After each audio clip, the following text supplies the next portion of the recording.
Hey everybody, how's it going? So we're going to read some more early Marx. This is from the German ideology. This is part one, Feuerbach, opposition of the materialist and the idealist outlook. A, idealism and materialism. So earlier we read the illusions of German ideology, of the German ideology.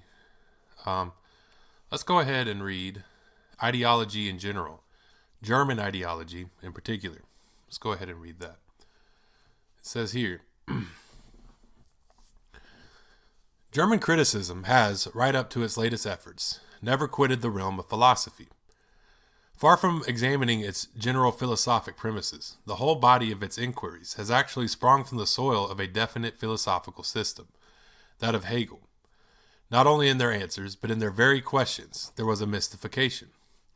This dependence on Hegel is the reason why not one of these modern critics has even attempted a comprehensive criticism of the Hegelian system. However, much each professes to have advanced beyond Hegel. Their polemics against Hegel and against one another are confined to this. Each extracts one side of the Hegelian system and turns this against the whole system as well as against the sides extracted by the others. To begin with, they extracted pure unfalsified Hegelian categories such as quote-unquote substance and quote-unquote self-consciousness. Later, they desecrated these categories with more secular names such as species, quote, the unique, in quote, man, or quote, man, in quote, etc. The entire body of German philosophical criticism, from Strauss to Stirner, is confined to criticism of religious conceptions. The critics started from real religion and actual theology. What religious consciousness and a religious conception really meant was determined variously as they went along. Their advance consisted in subsuming the allegedly dominant metaphysical, political, juridical, moral, and other conceptions under the class of religious or theological conceptions, and similarly in pronouncing political, juridical, moral consciousness as religious or theological, and the political, juridical, moral man, quote-unquote man in the last resort, as religious. The dominance of religion was taken for granted. Gradually, every dominant relationship was pronounced as a religious relationship and transformed into a cult of law, a cult of the state, etc. On all sides, it was only a question of dogmas and belief in dogmas. The world was sanctified to an ever-increasing extent till at last our venerable Saint Max was able to canonize it en bloc, and thus dispose of it once for all. The old Hegelians had comprehended everything as soon as it was reduced to a Hegelian logical category. The young Hegelians criticized everything by attributing to it religious conceptions or by pronouncing it a theological matter.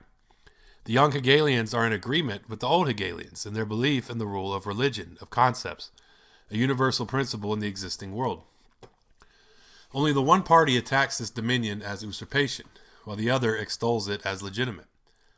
Since the young Hegelians consider conceptions, thoughts, ideas, in fact all the products of consciousness, to which they attribute an independent existence, as the real chains of men, just as the old Hegelians declared them the true bonds of human society, it is evident that the young Hegelians have to fight only against these illusions of consciousness, since, according to their fantasy, the relationships of men, all their doings, their chains, and their limitations are products of their own consciousness.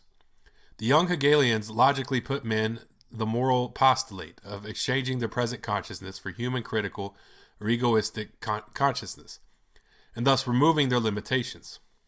This demand to change consciousness amounts to a demand to interpret reality in another way, i.e., to recognize it by means of another interpretation.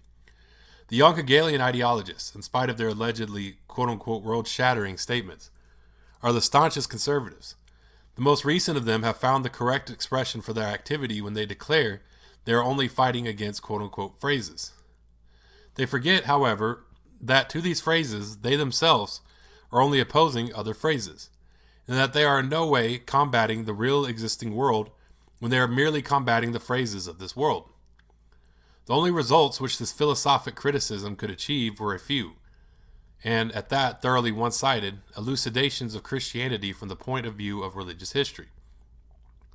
All the rest their assertions are only further embellishments of their claim to have furnished, in these unimportant elucidations, discoveries of universal importance. It has not occurred to any one of these philosophers to inquire into the connection of German philosophy with German reality, the relation of their criticism to their own material surroundings. Okay, yeah, so that's the ideology in general, German ideology in particular. So, next we'll get into first premises of materialist method. So, thank y'all for tuning in. Facebook, Twitter, YouTube, TikTok, Tumblr, Medium. All of these are Marxist. Y'all can hit me up there. Thank y'all for tuning in. Y'all have a great day.